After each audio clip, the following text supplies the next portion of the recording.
झारखंड विधानसभा के विशेष सत्र में कल राज्य की डोमिसाइल पॉलिसी और ओबीसी आरक्षण के प्रतिशत में वृद्धि से जुड़े हुए दो अलग अलग विधेयक पारित करा लिए गए। पहला विधेयक 1932 खतियान आधारित स्थानीय नीति को लागू करने से संबंधित है, तो वहीं दूसरा विधेयक ओबीसी को आरक्षण से देने से जुड़ा हुआ है। अब इसको लेकर पक्ष और विपक्ष के बीच बयानबाजी तेज हो गई है। जो वैधानिक पहलू है उस पर चर्चा होना बाकी है, लेकिन जिस प्रकार से आनन फानन में इस विधेयक को विधानसभा के अंदर लाया गया और जिस जल्दीबाजी में इस विधेयक को सदन का हिस्सा बनाया गया, निश्चित रूप से यह लोकतांत्रिक व्यवस्था के लिए भी चिंताजनक है।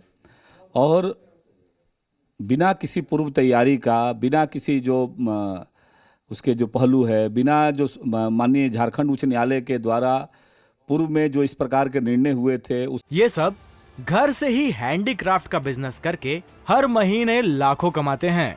आपको भी ये करना है, इनसे सीखना है तो फ्रीडम ऐप को अभी डाउनलोड कीजिए। उसका समाधान करते हुए उसका भी समाधान का कहीं चर्चा तो उस न्यायालय के निर्णय का है, लेकिन उसमें जिन बातों पर आपत्ति व्यक्त की गई थी, जिन तथ्यों के बारे में की गई थी, उसका भी समाधान का मार्ग उसमें नहीं दिया गया था।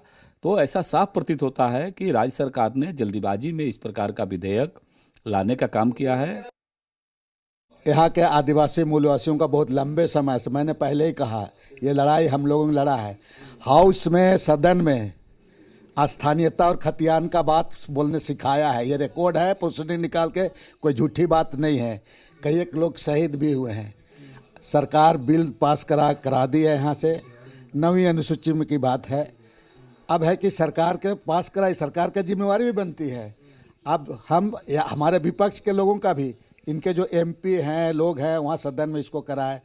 और उसी के भरोसे में नहीं, सरकार को चाहिए ज़रूरत पड़े तो सरकार का भी तरफ से भी जा करके केंद्र को दबाव बनाना होगा, केंद्र को दबाव बनाना होगा। दोनों विधेयकों को लेकर सरकार की मंशा बिल्कुल ही साफ नहीं है और निश्चित रूप से आप देखे होंगे तो उनकी नीयत और नीति दोनों में खोट है। अगर सरकार की नीति में और नीयत में खोट नहीं रहता तो आज विधानसभा में इस पर भरपूर और विस्तृत चर्चा होती। एक तो सरकार इन दोनों विधेयकों को लेकर चर्चा से पूरी तरह से भागी और आनन फानन में बिना तर्कसंगत और बिना न्यायिक दृष्टिकोण जांचे हुए दोनों विधेयकों को यहाँ पर लाई है। आप देखे होंगे तो कहीं न कहीं सरकार का था इसको राजनीतिक इस्तेमाल ज्यादा करना चाह रही। दो अलग अलग विधेयक पारित करा लिए गए। पहला विधेयक 1932 खतियान आधारित स्थानीय नीति को लागू करने से संबंधित है, तो वहीं दूसरा विधेयक ओबीसी को आरक्षण से देने से जुड़ा हुआ है। अब इसको लेकर पक्ष और विपक्ष के बीच बयानबाजी तेज हो गई है। ये सब घर से ही हैंडीक्राफ्ट का बिजनेस करके हर महीने लाखों कमाते हैं। आपको भी ये करना है, इनसे सीखना है तो फ्रीडम ऐप को अभी डाउनलोड कीजिए।